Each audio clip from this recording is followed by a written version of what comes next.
नमस्कार, आप देख रहे हैं कशिश न्यूज़ और न्यूज़ रूम लाइव में आपके साथ मैं हूं दीपक शर्मा। बुलेटिन की शुरुआत करेंगे बिहार के सियासी गलियारे में बढ़ी हलचल की खबर के साथ। हलचल इस कारण बढ़ी हुई है क्योंकि बीजेपी के राष्ट्रीय अध्यक्ष बिहार में मौजूद हैं और पटना में बीजेपी कोर कमेटी की फिलहाल बैठक में वो बैठे हुए हैं। बीजेपी की चुनावी तैयारियों की समीक्षा हो रही है। आगे किस तरह से सहयोगियों के साथ मिलकर चुनावी अभियान को गति दिया जाए, इस पर बातचीत हो रही है। और हम आपको बता दें कि जेपी नड्डा ने बीजेपी के चुनावी अभियान को डिजिटली धार देने के लिए एक नई कवायद शुरू की है। जी हां, बीजेपी ने मोदी मित्र डिजिटल योद्धा अभियान का शुभारंभ किया है। इस डिजिटल योद्धा जो मोदी मित्र के तौर पर काम करेंगे, वो पार्टी की नीतियों को, केंद्र सरकार की योजनाओं को, जनता के लिए क्या काम किया जा रहा है, उन तमाम जानकारियों को जन जन तक पहुंचाने का काम डिजिटल माध्यम से करेंगे। और इसके ज़रिए कोशिश ये होगी कि इस डिजिटल योद्धा के सहारे विरोधियों के दांत खट्टे किए जा सकें। प्रधानमंत्री नरेंद्र मोदी के भाषण हों, उनके चुनावी संदेश हों, बिहार को लेकर उनके बयान हों, बिहार को लेकर केंद्र की ओर से दिए गए सौगात हो, योजनाएं हों जिनसे लोगों को लाभ पहुंच रहा है, उसे डिजिटल माध्यम से जन जन तक पहुंचाने की कोशिश होगी। और इन्हें मोदी मित्र कहा जाएगा तो एक नरेंद्र मोदी से व्यक्तिगत जुड़ाव का भाव भी होगा जो इन्हें अपने डिजिटल अभियान को गति देने के लिए उत्साहित भी करेगा। सहयोगी राजीव रंजन हमारे साथ जुड़ रहे हैं। राजीव, वैसे भी हम देखते आए हैं नरेंद्र मोदी के केंद्रीय राजनीति में आने के साथ ही डिजिटल माध्यमों का कितना वो उपयोग करते हैं, चाहे योजनाओं के प्रचार प्रसार को लेकर हो या सियासी वार को लेकर हो। एक बार फिर बिहार चुनाव से पहले एक डिजिटल अभियान की शुरुआत जेपी नड्डा कर रहे हैं। 2 दिन बाद मोदी भी आएंगे, तो उस दौरान इस डिजिटल अभियान का संभवतः टेस्ट भी हो जाए। जी देखिए, भाजपा जो है और ख़ास करके नरेंद्र मोदी ने जब से नेतृत्व संभाला है, डिजिटली वो बहुत स्ट्रॉन्ग हैं। अपने ही नहीं, वो देश को भी डिजिटली स्ट्रॉन्ग किए हैं। आप देख लीजिए कि वर्ल्ड में यूपीआई के ज़रिए, बार कोड के ज़रिए किस तरह से पैसे ट्रांसफ़र हो रहे हैं। वर्ल्ड में सबसे ज़्यादा संख्या भारत देश में है। डिजिटल क्रांति अगर आया है तो नरेंद्र मोदी के नेतृत्व में यहाँ आया है। और उस डिजिटल क्रांति को किस तरह से अब 2025 के बिहार विधानसभा चुनाव में किस तरह से हम लोग भंजा पाएँ, भाजपा इसकी तैयारी में लगी हुई है।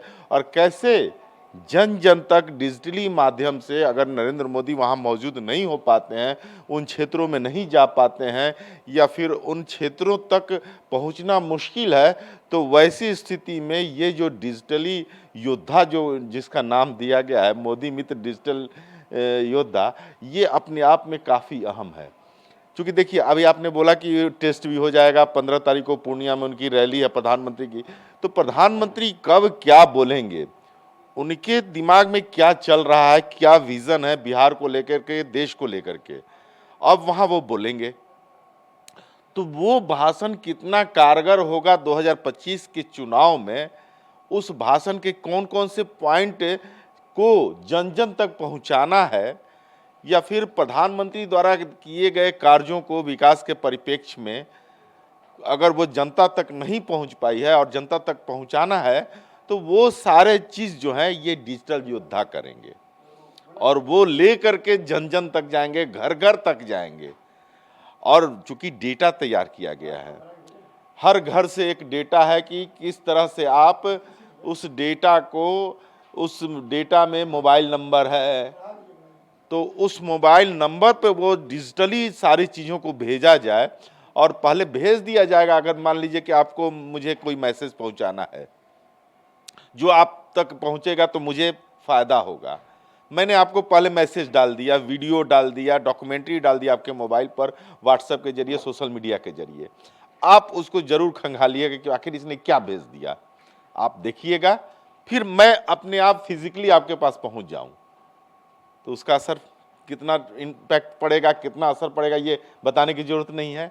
तो वैसी स्थिति में ये प्लेटफॉर्म तैयार किया गया है भाजपा के द्वारा, नरेंद्र मोदी के द्वारा और नरेंद्र मोदी की टीम के द्वारा। चलिए, तो ये जल्दी पता चलेगा कि ये डिजिटल अभियान कितना दमदार होता है। लेकिन एक चीज़ और है, कोर कमेटी की बैठक चल रही है, जेपी नड्डा आए हुए हैं, तो पार्टी के चुनावी अभियान के साथ साथ सहयोगियों का कितना सहयोग मिल रहा है, सहयोगियों से किस तरह से तालमेल हो, सीटों की संख्या को लेकर भी कुछ फीडबैक लिया जा सकता है, क्या संभावना दिख रही है? जी देखिए, अभी जैसे आपने कहा कि कोर कमेटी की बैठक जेपी नड्डा के नेतृत्व में चल रही है, उसके बाद ये तुरंत जाएंगे नीतीश कुमार जी से मिलने, नहीं मुख्यमंत्री के से मिलने।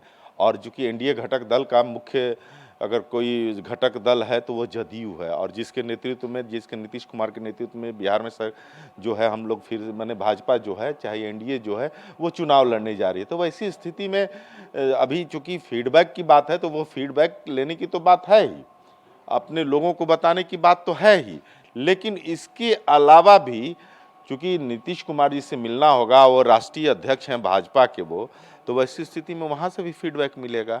चूंकि तैयारी हर क्षेत्र में, हर लेवल पे, चाहे बूथ लेवल हो या फिर आला कमान का लेवल हो, सब जगह से चल रही है कि इस बार जो उनका विज़न है, जो उनका सोचना है कि 2025 225 ये रिकॉर्ड तोड़ने की तैयारी में ये लोग लगे हुए हैं। तो वैसे स्थिति में जेपी नड्डा का आज कोर कमेटी के बैठक में फीडबैक लेना, तैयारियों का जायजा लेना, उनकी रूपरेखा तैयार करना, और कौन सी तैयारी रुक गई है या बाधित हो रही है, या फिर और क्या करना चाहिए इसमें प्लस, उन पर चर्चा करना, उस चर्चा का सारा चीज़ लेकर के दिल्ली जाना और दिल्ली में भी चर्चा करना, उसके पहले नीतीश कुमार से मिलकर के चर्चा करना, ये सारे कवायद जो हैं 2025 के विधानसभा चुनाव को लेकर के हैं, और ये भाजपा की तैयारी सामने दिख रही है। चलिए, आप नज़र बनाए रखें, क्या होता है हम अपडेट फिर लेंगे। धन्यवाद तमाम जानकारियों के लिए राजीव।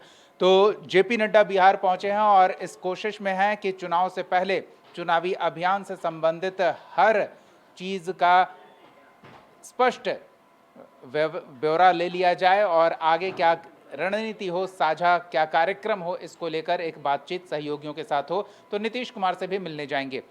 इधर जेपी नड्डा बिहार आए हुए हैं, तो स्वाभाविक सी बात है विरोधी खेमे में भी थोड़ी खलबली मचेगी। जेपी नड्डा के अभियान को लेकर तेजस्वी यादव सामने आए और उन्होंने हमला बोला, इतना तक कह दिया कि जेपी नड्डा को बिहार में जानते ही कितने लोग हैं। साथ ही साथ जिस तरह से महागठबंधन के प्रचार अभियान को और नरेंद्र मोदी की मां को लेकर जिस तरह के वीडियो आए हैं, जिस तरह की प्रतिक्रिया आई है, उसको लेकर तेजस्वी यादव ने भी पलटवार किया है और कहा है कि बिना लालू जी और तेजस्वी को गाली दिए एनडीए नेताओं के राजनीति चलती ही नहीं है। क्या कहना है तेजस्वी का, एक बार वो सुनिए जरा। बहुत देर किए हैं और हमको लगता है जल्द से जल्द जो है शांत होना चाहिए। काफी लंबा जो है चल गया है। अब देखिए प्रधानमंत्री जी वहाँ तो गए, देखिए आसाम में भी जो है कई लोग जो है आंदोलन कर रहे हैं। तो हमको लगता है मणिपुर गए तो आसाम भी हो लेना चाहिए। प्रधानमंत्री भी कल आ रहे हैं, कल प्रधानमंत्री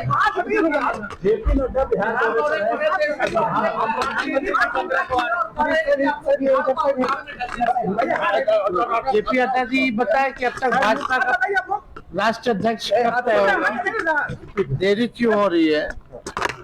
अरे बिना गाली दिए आरजेडी को, लालू जी को, हम लोगों को, इन लोगों का बाजार थोड़ी चलने वाला है। क्या है तो बहुत देर किए हैं। तो विरोधी खेमे का हमला बोलना बनता है, क्योंकि लगातार विभिन्न मुद्दों को लेकर तेजस्वी यादव महागठबंधन एनडीए के निशाने पर रहा है और एनडीए के अभियान को गति देने के लिए जेपी नड्डा बिहार में मौजूद हैं। तो पलटवार तेजस्वी यादव की ओर से उन तमाम मुद्दों को लेकर जिस पर बीजेपी के नेता हमलावर रहे हैं महागठबंधन पर, विशेष रूप से लालू प्रसाद और तेजस्वी पर। सहयोगी राजीव मोहन हमारे साथ जुड़ रहे हैं। राजीव, स्वाभाविक सी बात है जेपी नड्डा बिहार में आए हुए हैं, एनडीए खेमे में सक्रियता दिख रही है, तो वार होना स्वाभाविक है। तेजस्वी यादव हमला बोल रहे हैं और उस मुद्दे को लेकर, जिस मुद्दे को लेकर बीते कुछ दिनों से एनडीए उन पर विशेष रूप से हमलावर रहा है। देखिए, बिहार में राजनीति का जो बयानबाजी का जो दौर है वो बिल्कुल चरम पे है और जेपी नड्डा जो पार्टी के भारतीय जनता पार्टी के राष्ट्रीय अध्यक्ष हैं और केंद्र में मंत्री हैं, और निश्चित तौर पर जो तेजस्वी यादव उनके बारे में जो बयान उन्होंने दिया कि उनको लालू जी और तेजस्वी यादव को गाली दिए बिना उनकी राजनीति का बाजार नहीं चलता है। यानी उनका कहना था कि लालू प्रसाद यादव हों, तेजस्वी यादव हों, उनके नाम पे बिहार में एनडीए या भाजपा का बाजार चलता है, राजनीति चमकती है। और उन्होंने बड़ा बयान ये भी दिया कि जेपी नड्डा को बिहार में 1% भी लोग पहचानते नहीं हैं।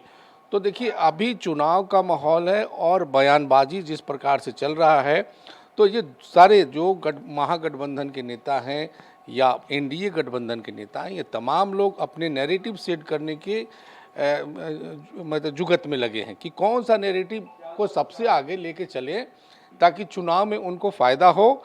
और इसी नैरेटिव के तहत ये कह सकते हैं कि तेजस्वी यादव ने ये बड़ा बयान दिया जेपी नड्डा और पूरे एनडीए के कुनबा को। एक तरह से उन्होंने कहा कि पूरा एनडीए कुनबा जो है लालू जी को और तेजस्वी यादव को गाली देते हैं, तब उनको जो है बिहार में उनकी राजनीति चमकती है। तो एक तरह से उन्होंने तंज कसा है और उनको घेरे में लिया है कि आप कुछ भी कहें, लेकिन बिहार में जो लालू का जो प्रभाव है और तेजस्वी जिस प्रकार से आगे चल रहे हैं, तो उनका दावा है कि ये भी कह सकते हैं कि गाली कांड को लेकर जिस तरह से गठबंधन को और तेजस्वी और राहुल को घेरने की कोशिश हो रही है, तो तेजस्वी की ओर से उस घेरा को तोड़ने की ये कोशिश है।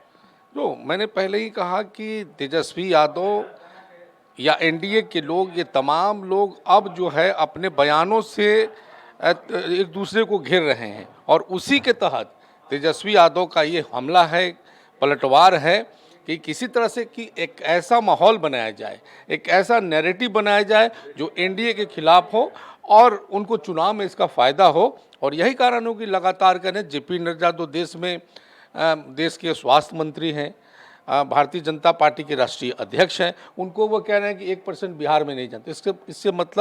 इसका मतलब अंदाज़ा लगाया जा सकता है कि तेजस्वी यादव का कहना है कि जो आरजेडी है, महागठबंधन है, उसका प्रभाव बिहार में ज़्यादा है। ये तेजस्वी यादव का दावा है और इसके जरिए वो ये चाहते हैं कि बिहार में जो चुनाव हो तो बिहार का पूरा माहौल उनके पक्ष में हो। तो ये तमाम नेता, बड़े बड़े नेता ऐसे करते हैं और तेजस्वी यादव इस खेल में कह सकते हैं कि मजे हुए खिलाड़ी अब है। हालांकि उनका उम्र उनसे बहुत कम है, फिर भी तेजस्वी यादव को माना जाता है कि बयान देने में और हमला करने में बहुत ही मैच्योर तरीके से करते हैं और उनको पता है कि इस तरह की हवा बनाने से गाली कांड से बचने की तो एक कोशिश समझ में आती है, लेकिन अगर वो जेपी नड्डा को कहते हैं कि उन्हें बिहार में 1% लोग भी नहीं जानते, तो उससे ज़्यादा तो बीजेपी के कार्यकर्ता होंगे, रजिस्टर्ड जो सबसे विश्व की बड़ी पार्टी है, तो उससे ज़्यादा तो उनके कार्यकर्ता होंगे। तो ये थोड़ा ज़्यादा बढ़ नहीं गए तेजस्वी? मैंने कहा कि देखिए जो बड़े नेता होते हैं वो अपने अंदाज में बयान देते हैं। तेजस्वी को एक बड़ा फेस बनाया गया है आरजेडी में, तो वो उसी हिसाब से एक्ट करते हैं और उसी के तहत उन्होंने बयान दिया है। अब निश्चित तौर पर ये तो तर्कसंगत है। मैंने पहले ही कहा कि तेजस्वी यादव जो कह रहे हैं वो माहौल बनाने का प्रयास कर रहे हैं। वो अपने पक्ष में वोट बैंक की राजनीति है बिहार में, तो वोट को साधने के लिए वो ऐसा कह रहे हैं, लेकिन ऐसा मौका देखकर माहौल बनाने की कोशिश कर रहे हैं। धन्यवाद राजीव इस तमाम बातचीत और जानकारी के लिए। तो तेजस्वी यादव, जेपी नड्डा के कारण एनडीए खेमे में हलचल है, बीजेपी सक्रिय हो रही है, तो मौका देखकर माहौल बनाने की कोशिश तेजस्वी यादव की ओर से भी की गई है। देखना होगा कि अब तेजस्वी यादव ने एक बार फिर जेपी नड्डा को लेकर टिप्पणी की है और एनडीए नेताओं को लालू और तेजस्वी को गाली दिए बिना राजनीति करनी नहीं आती, इस तरह के बयान दे रहे हैं, तो उसका किस तरह से जवाब आता है, नज़र हमारी बनी रहेगी। चलिए झारखंड का रुख करते